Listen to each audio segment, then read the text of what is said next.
Hi students, I hope all are fine.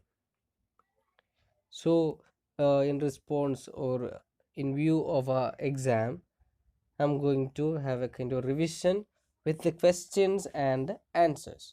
So, this would be a highly beneficial to you once we know the questions and answers or the chapters that we have already learned. Okay, first we are going to learn about the questions and answers of the story The Enchanted Pool. You are already aware of the background in which this story takes place, and we have already finished it, and you have understood very well about the story, what happened and what happens towards the end, and so you are very much aware of it. So what we are going to see is just read the questions and also the answers. Okay, so we shall just see what are the questions and what are the answers for this, for the story The Enchanted Pool. Okay, so the first question is, there must certainly be water. How do you think Nakula came to that conclusion? Okay, Yudhisthira told Nakula to climb the tree and to see whether there is any water. Okay, so Nakula climbs a tree and he tells this, that there must certainly be water there. So what do you think made Nakula to say this? Okay, there must certainly be water there. So this is the answer. Nakula came to this conclusion because when he climbed the tree to check for water, he found at a distance there were some cranes and some water plants. So he realized that there was certainly water present. Okay, why did he come to know that there was water? Because when Nakula climbed the tree in order to check for water, what happened? Nakula found at a distance some cranes and also some water plants. Okay, so Nakula could not see water, but he saw cranes and also he saw some water plants. That made Nakula to make this statement saying there must certainly be water there. Okay, I'll read it once again. Nakula came to this conclusion because when he climbed the tree to check for water, he found at a distance there were some cranes and some water plants. So he realized that there was certainly water present. Okay, that is the answer for the first question. We are moving on to the second question. Arjuna wanted to destroy the unseen foe. What do you think he wanted to do so? Sorry, why do you think he wanted to do so? Arjuna wanted to destroy the unseen foe. Why do you think he wanted to do so? Okay, Arjuna was there. When Arjuna came, what happened? Arjuna saw all his brothers, two of his brothers lying down dead. Okay, then Arjuna heard a voice, and Arjuna did not think of anything else, but he took out his bow and arrow, and he took out his arrow from his quiver, and he wanted to kill this unseen foe. Okay, that is a background. So we shall just see what is the answer. Why do you think he wanted to kill the unseen foe?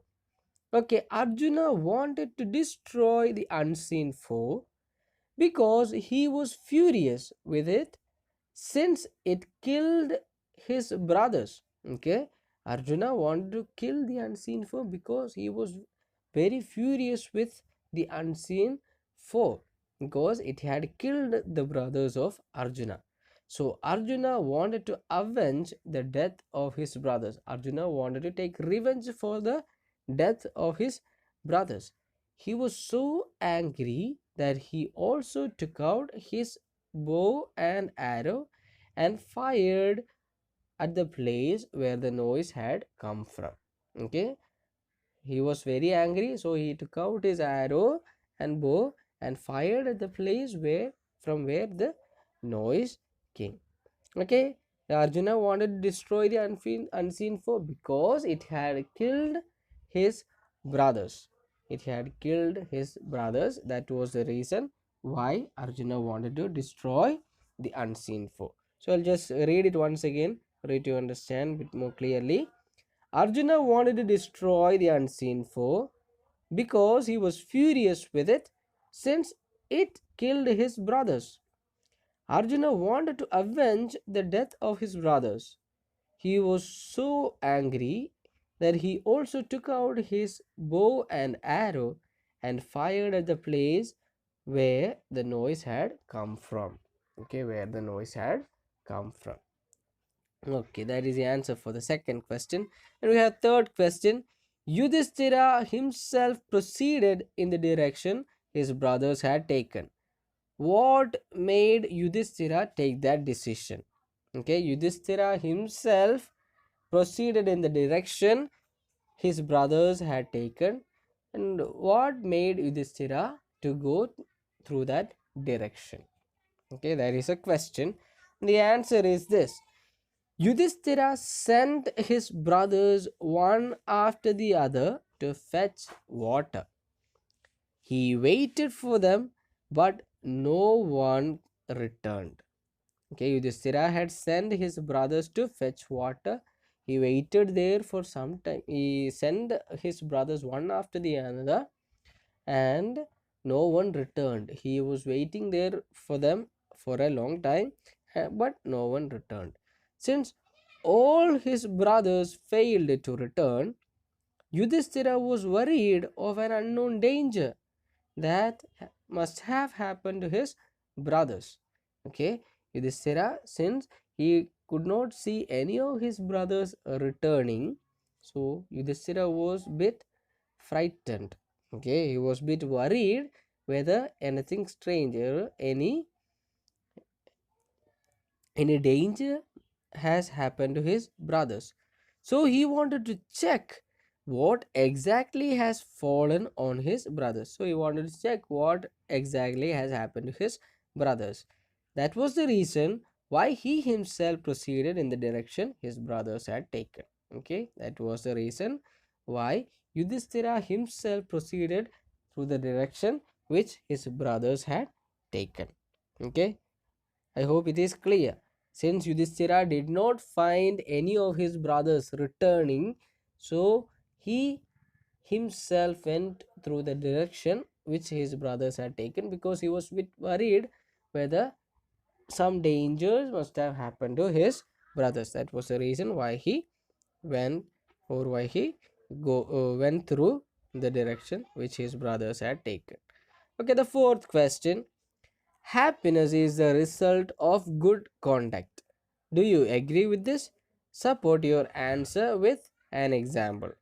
Okay, happiness is the result of good conduct. Do you agree with it? Support your answer with an example.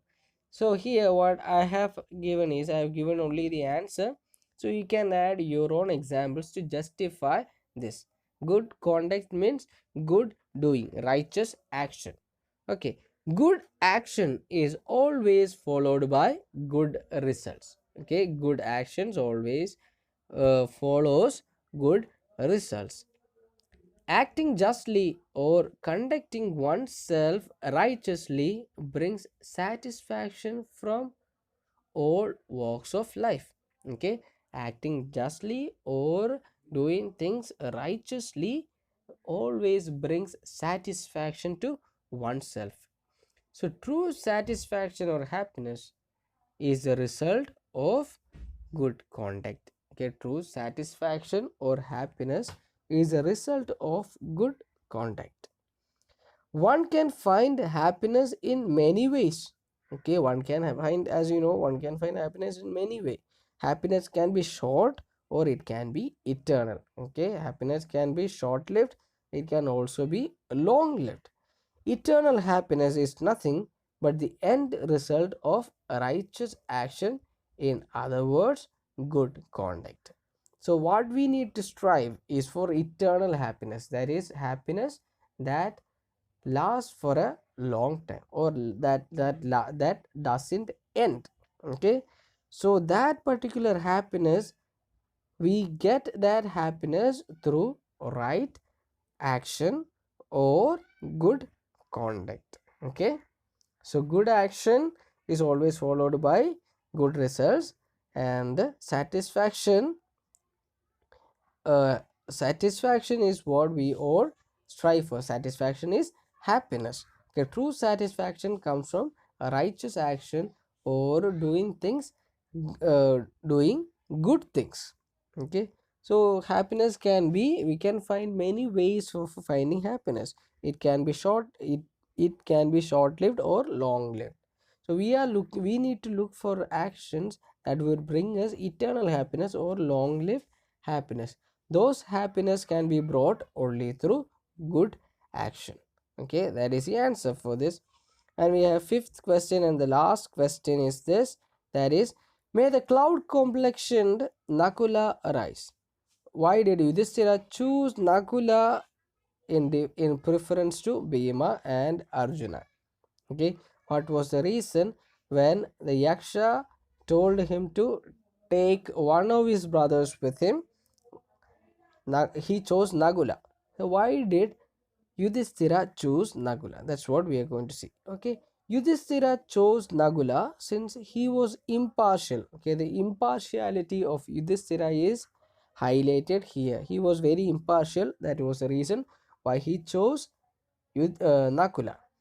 His father had two wives. Yudhisthira was one of the sons of Kundi, and Nakula was the son of Madri. Yudhisthira did not want any of the mothers to lose all her sons. That was why he chose Nakula. Okay, what is the answer? Is Yudhisthira was very impartial. Okay, had Yudhisthira's father had two wives. Okay, Yudhisthira is a son of Kundi, and Nakula was a son of Madri.